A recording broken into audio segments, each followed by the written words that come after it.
A lot has changed in a very short period of time with COVID-19.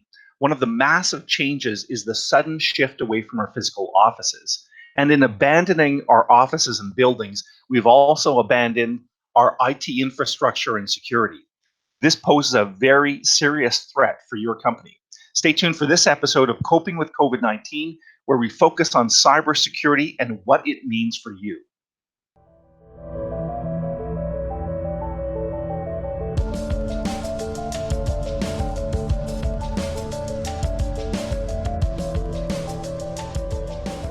This is a bonus episode of Coping with COVID-19 podcast in support of our sponsor, Bright Sky, an Ottawa-based company offering the ultimate in cloud and cybersecurity for Canadian businesses. To check them out, please visit brightsky.ca.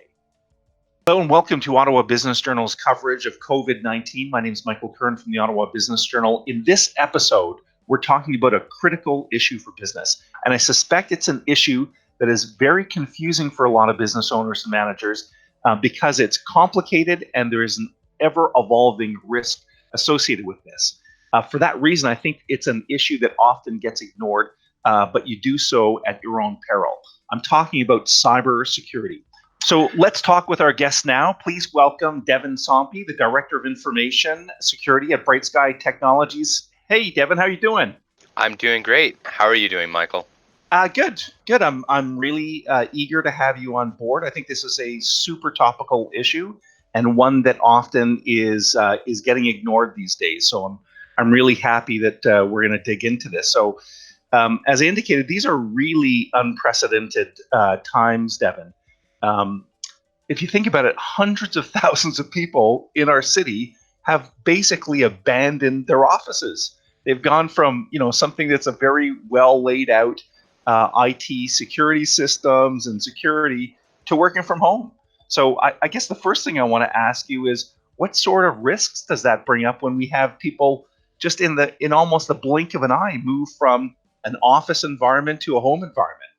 Yeah, it's really quite unprecedented times to have essentially your perimeter, what you consider to be your safety net, extended into, in some instances, thousands of homes. How do you trust that? How do you take a handle on that? And it's really kind of breaks down into three individual, I call them pillars of remote security. The first one is remote access. So how are you guaranteeing individuals access to be able to do what they need to do? How do you trust that? How do you make sure that you are doing everything in your power to enable your staff to succeed while still being secure? The next one is kind of protecting data. So who's accessing your data? How are you guaranteeing that the individual who's accessing it is who they say they are? And that ties back into the remote access portion. And then the last one is really that availability and that integrity of data. So how are you making it available? Does it have to be available all the time? A great example of that would be around, I'm going to call them the financial department. So if you have a finance team within your organization, they deal with such sensitive information. How do you guarantee that it's available to somebody and you're able to protect it appropriately? It can't just be, an Excel spreadsheet that lives in Dropbox. There has to be some level of control around it and making sure that you are protecting your crown jewels for that instance. It can kind of be done through, maintaining remote access tools such as, RDP sessions or even, having VPN sessions into your infrastructure to maintain that individuals who are accessing it are who they say they are. By layering those different levels of security on top of that remote access, you're able to protect your data, maintain availability, and make sure that you're really keeping the integrity of that data. So, Devin, I'm a small business owner based here in Ottawa. We have a little bit of IT support, but I keep an eye on some of these IT issues and security issues. Already in this brief period of time working from home, I've noticed something in our small company. I've noticed a ridiculous increase in phishing emails. We've had some other type of IT issues. I even noticed someone that created a fake LinkedIn profile saying they work for our company. So certainly, from my small perspective, there seems to be a bunch of bad actors at work out there. But tell me, you're the expert here. So what are you seeing on your side that, in fact, there's an increased level of threats out there?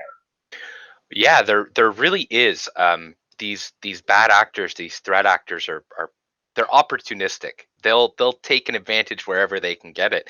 And with COVID-19 being kind of all encompassing right now, you're seeing all of these phishing attempts or malware campaigns start to pop up.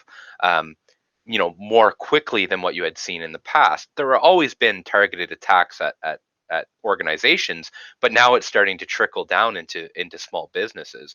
A great example of this is there was a heat map, so a really beautiful looking spinning globe of the world that showed where COVID hotspots were. So the more COVID that was there, the brighter it would glow on the globe, and it had useful information. But it turns out that this website was actually dishing malware. So anybody who went to that website, whether it be unbeknownst to them, was getting infected with malware. That malware could be used for a variety of different purposes, stealing data, or it could be used to attack other, um, networks and PCs on your network. It's really kind of nefarious that something that you would seem to be so harmless or helpful has actually been weaponized to kind of attack. You touched on phishing emails there and the increase of them. That's more prevalent now than ever before. It's not as simple as what it used to be, where you could walk across the hallway to somebody who sent you an email and ask them a question. We've moved to chat windows, we've moved to video conferences such as this, but they're not always available. So these bad actors are taking advantage of that confusion or that delay and trying to spoof people, to send emails within the organization to try and trick people into buying gift cards is a great example right now. Amazon gift cards are something that every hacker or every bad actor wants to get because it's easy to monetize. They can ship product anywhere in the world and it's very quickly. Well, traditionally in the past, you would, if a CEO of a company emailed, say, the marketing department to say, I'd like these Amazon gift cards. Can you get them for me? There'd be that double check. There'd be that verification. Maybe it's a text message. Maybe it's somebody going into the office and asking for it. Well, now, because everybody's working remote, that request seems pretty nominal. It seems like something that would always happen. Well, sending the codes is what you would do. You maybe take a photo of it, you maybe, scratch the back off and send it over. But how do you verify that that email is legitimate? Um, so it's really kind of an interesting time we live in with these phishing campaigns that are really starting to hit a lot of organizations, where in the past they were a little more targeted. Yeah, and the one that really freaks me out, as you indicated there, is when people start impersonating people within your own company, and you get these Hmm. emails saying, "Hey, I need help with something, or I need a rush check or rush financial transaction." There's a very well known example of this within the city of Ottawa itself, where where someone in a financial position was duped. So, so Devin, we talked about the fact that there are risks. We've talked about the fact that there are many bad actors who are more active than ever and trying to really take advantage of this working from remote situation. So let's talk about some of the basic recommendations you would have for company owners and IT managers. For sure. The first one is really just the thought about security, is taking that first step. Um, you can't make recommendations to every organization because some people are in different levels of what I like to call their security maturity model of how mature their security is. But by taking that step, whether it be education for employees, saying, hey, if you get something like this, reach out to the person and confirm. Not respond to the email, but maybe through a different channel. Or it could be something a little more in depth, such as standing up an email security appliance. And you can add something to that essentially notifies the user that this email has originated outside of the organization. You've probably seen it on a variety of emails where there's a banner at the top that says, this came from outside your organization. So little steps like that, they seem small, or they seem like they're not going to have a large impact, really start to stack up and really help organizations start to tackle the difficult challenge that is security. It's not impossible. A lot of organizations tend to think, well, security is impossible, or it's out of my reach. It's really not. It's available to everyone. Everybody can help improve. There's a variety of different products and processes that can help any organization of any size really make that effort to protect their data, protect their employees, and really protect their business. I love that point. That I think when it comes to this issue, company owners, company managers feel overwhelmed. They feel like they don't know where to start, and that the threat is always evolving. So they're by definition going to fall behind. But I love your point right there, which is a simple one: is just start doing something.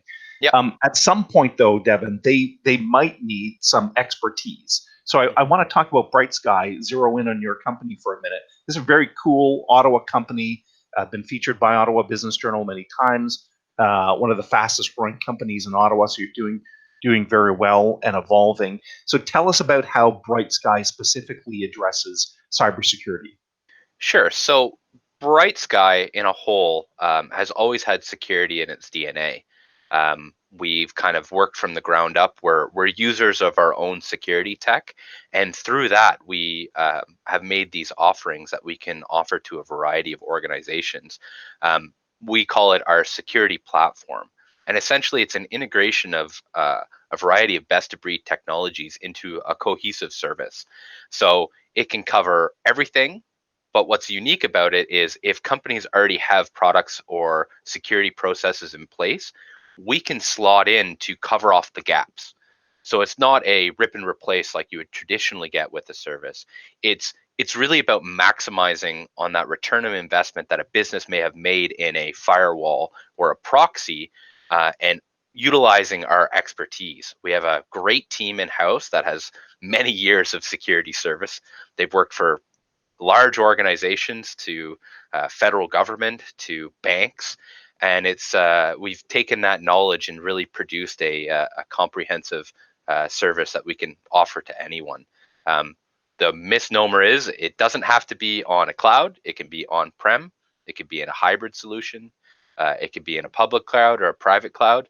It's tailored to be effective and easy to deploy, and there's really not a lot of impact on any organization to deploy this security platform. I like your approach in this, Devin, because you make these issues really accessible. You Mhm. bring them down to terms that are understandable by people. In getting to know you a little bit, your approach is really to be helpful in this. So you're someone who's willing to engage with local companies, talk them through some problems, and do a little bit of an analysis. So if someone's watching this video and wants to connect with you and Bright Sky, Devin, how should they do that? Well, you can learn more about what we offer and how we can help Canadian organizations out at brightsky.ca. Um, we have a variety of contact methods there, and we're always happy to have that conversation. Security affects everyone, and I want to make sure that Canadian organizations and organizations in general are protected and are enabled for success, because there's nothing worse than being held ransom for your data, or being phished and being down because somebody installed malware. It's where we live in a digital age, and I'm under the firm belief that any organization can be helped, and I'm here to help those organizations. That's a great final message. Listen, as we wrap up here, Devin, I want to thank Bright Sky for being a sponsor of our Coping with COVID podcast. Thank you to you. Thank you to your colleagues, and keep on fighting the good fight for local companies and beyond to make this a more secure IT world. Thanks again, Devin. Perfect. Thank you so much for having me on.